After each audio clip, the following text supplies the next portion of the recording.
இன்றைக்கி நம்ம பார்க்க போகிற ரெசிபி வந்து ஒயிட் சாஸ் பாஸ்தா தான் பார்க்க போகிறோம். வாங்க வீடியோக்குள்ளே போகலாம்.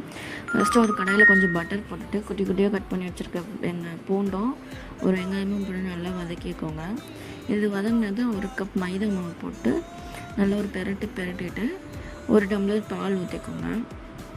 பால் ஊற்றிட்டு நல்லா மிக்ஸ் பண்ணிக்கோங்க, லம்ஸ் இல்லாத அளவுக்கு நல்லா மிக்ஸ் பண்ணிவிட்டு இப்போ நம்ம வேக வச்சுருக்க பாஸ்தா ஆட் பண்ணி நல்லா ஒரு கிளறிட்டு இப்போ இது மேலே வந்து பெப்பர், சில்லி ஃப்ளேக்ஸ், ஆரிகேனோ, தேவையான அளவுக்கு உப்பு போட்டு நல்லா மிக்ஸ் பண்ணிக்கோங்க.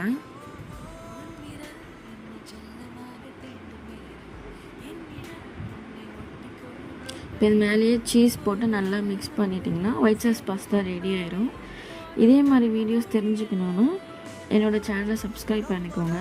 யார் யாருக்கெல்லாம் ஒயிட் சாஸ் பாஸ்தா பிடிக்குமோ கமெண்ட் பண்ணிக்கோங்க. தேங்க்யூ.